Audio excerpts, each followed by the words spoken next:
Hi everyone, this is Tikao Hub and welcome back to my channel. Sa video natin ngayon, ipapakita ko sa inyo kung paano ma-lift ang suspension ng ating GCash account. Kagaya nitong nag-comment sa atin, si Ma'am Sandara Cabarles. Ayan, shoutout sa'yo. Sana ay matulungan ka ng video na to para ma-lift ang suspension ng iyong GCash account. So bakit nga ba nagkakaroon ng suspension ng ating GCash account? May dalawang reason po. Una is tayo pong user. Pwede po kasi tayong mag-file ng suspension ng ating GCash account. Kunwari nawala ang ating cellphone o kaya ang ating SIM card at ayaw natin magalaw ang ating GCash account o kaya kung may balance tayo doon, ayaw nating mawala, pwede po tayong mag-file ng suspension ng account. And then pangalawa, si GCash mismo ang nag-suspend sa ating GCash account once na may nakita siyang kahinahinala sa ating account. So paano nga ba malalaman kapag si GCash ang nag-lift ng suspension ng ating account?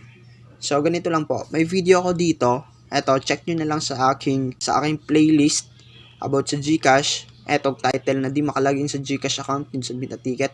And then, kapag sinuspend ng GCash, ang tanong natin is paano ito mal-lift? Eto yung ipapakita ko sa inyo. Okay? So, punta tayo sa ating GCash application. Okay. So, nandito na tayo sa ating GCash application. Hindi tayo makalagin. Ang gagawin natin, punta tayo dito sa Help Center. I-tap po natin to. Pagdating natin sa Help Center, mag-tap lang po kayo ng kahit na alin ditong article. Mamili lang kayo. Pagkapasok natin sa article, scroll lang natin siya papunta sa pinakaibaba. Tapos, hanapin natin tong was this article helpful? Kapag nakita na natin to, itong palatandaan na to, may mababasa tayo sa baba na have more questions, submit a ticket. Etong submit a ticket po na naka-hyperlink, ito po yung itatap natin. Mag-create po tayo ng ticket. Okay, lagay nyo dito ang inyong email address, ang inyong GCash registered full name, ang inyong GCash mobile number. May format po siya, dapat nag-start siya sa 09. And then sa concern category, ang pipiliin po natin dito ay etong my GCash account. Okay, so itap po natin to. Tapos, hanapin po natin ang eto. I want to lift the suspension of the lost SIM I previously reported. So, ito po yung pipiliin natin. Okay, tap natin yan. Dito naman sa baba, sa kindly provide all the details that will help us assist with your concern. Ilagay mo lang dito ang details. Kunwari, ayan, okay na yung ganyan. Tapos, dito sa attachment, ano yung ilalagay mo dito? Ang ilalagay mo po dito, ang katunayan na nahanap mo ng SIM card mo. Okay, so, picturean mo yon tapos, submit ka lang dito ng file. Ito yung makikita mo kapag nakapag-add ka na ng file. Makikita mo siya sa baba. Itong file name na to. Mas maganda kung i-rename mo siya. Pagkatapos nyan, submit mo na lang. Pag nasubmit na natin, punta lang tayo sa ating Gmail. Sa ating Gmail, makikita natin na nag-email sa atin si GCash Help Center. Tingnan lang natin. Kasi magbibigay sila sa atin ng ticket number. So, ito yung ticket number niya. Ang gagawin natin dito ay i-follow up. So, paano nga ba ang pag-follow up sa ticket number? Nang hindi na-open ang ating GCash account. Okay, balik tayo dun sa ating GCash. Ayan. Tapos, makikita natin itong chat with GG. Itap lang natin to. Ito yung chatbot ng GCash Help Center. Ang gagawin natin dito ay re-replyan lang natin ang kanilang mga questions dito. Kaya nitong hinihingi nila, GCash full name.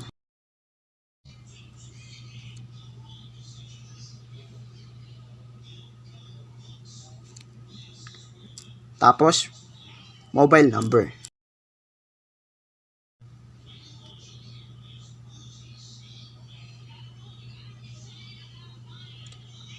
Tapos, email address.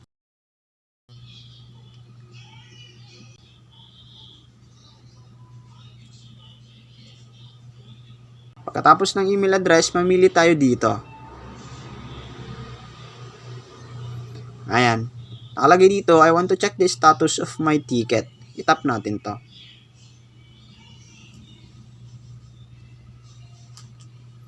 Tapos, hihingi nila ang ating ticket number. Ngayon, ang ticket number na sinend nila sa ating email, ilalagay po natin dito. Ayan, 8-digit number po yan.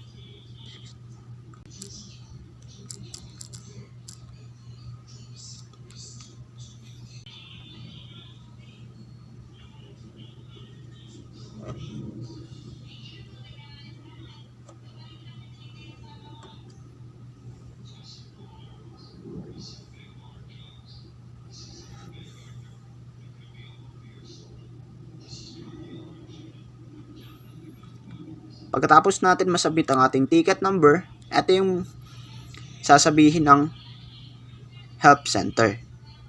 Ito yan. O kaya naman, punta tayo sa ating Gmail. Back natin, kasi email din nila sa atin yun. Ayan. Basahin nyo lang to. Sabi dito, magantay tayo. Kasi pinaprocess ng ating ticket. So, kapag na-follow up na natin, magantay lang tayo ng 48 hours.